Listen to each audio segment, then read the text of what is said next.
Le petit dauphin est malade, le petit dauphin va mourir. Dans toutes les églises du royaume, le Saint-Sacrement demeure exposé nuit et jour et de grands cierges brûlent pour la guérison de l'enfant royal. Les rues de la vieille résidence sont tristes et silencieuses, les cloches ne sonnent plus, les voitures vont au pas. Aux abords du palais, les bourgeois curieux regardent, à travers les grilles, des Suisses à bedaine dorée qui causent dans les cours d'un air important. Tout le château est en émoi. Des chambellans, des majordomes, montent et descendent en courant les escaliers de marbre. Les galeries sont pleines de pages et de courtisans en habits de soie qui vont d'un groupe à l'autre quêter des nouvelles à voix basse. Sur les larges perrons, les dames d'honneur éplorées se font de grandes révérences en essuyant leurs yeux avec de jolis mouchoirs brodés. Dans l'orangerie, il y a nombreuses assemblées de médecins en robe. On les voit, à travers les vitres, agiter leurs longues manches noires et incliner doctoralement leurs perruques à marteau. Le gouverneur et l'écuyer du petit dauphin se promènent devant la porte, attendant les décisions de la faculté. Des marmitons passent à côté d'eux sans les saluer. Monsieur l'écuyer jure comme un païen, monsieur le gouverneur récite des vers d'Horace. Et pendant ce temps-là, là-bas, du côté des écuries, on entend un long hennissement plaintif. C'est l'alezan du petit dauphin que les palefreniers oublient et qui appelle tristement devant sa mangeoire vide. Et le roi ? Où est monseigneur le roi ? Le roi s'est enfermé tout seul dans une chambre, au bout du château.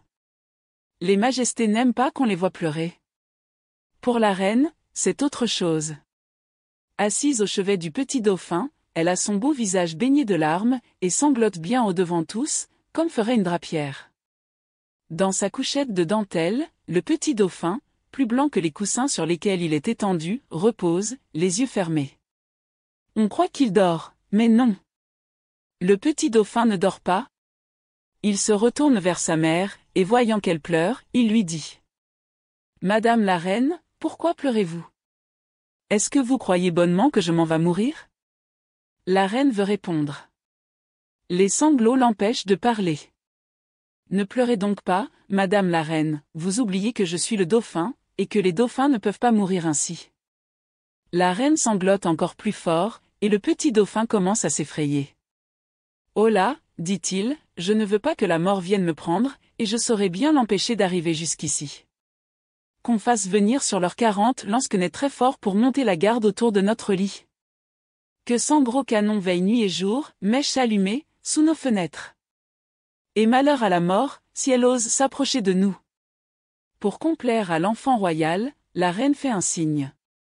Sur l'heure, on entend les gros canons qui roulent dans la cour, et 40 grands lansquenets, la pertuisane au poing, viennent se ranger autour de la chambre. Ce sont de vieux soudards à moustaches grises. Le petit dauphin bat des mains en les voyant. Il en reconnaît un et l'appelle. « Lorrain ! Lorrain !» Le soudard fait un pas vers le lit. « Je t'aime bien, mon vieux Lorrain. Fais voir un peu ton grand sabre. Si la mort veut me prendre, il faudra la tuer, n'est-ce pas ?» Lorrain répond. « Oui, monseigneur. » Et il a 2 grosses larmes qui coulent sur ses joues tannées. À ce moment, l'aumônier s'approche du petit dauphin et lui parle longtemps à voix basse en lui montrant un crucifix.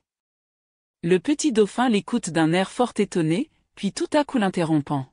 « Je comprends bien ce que vous me dites, monsieur l'abbé, mais enfin est-ce que mon petit ami Beppo ne pourrait pas mourir à ma place, en lui donnant beaucoup d'argent ?»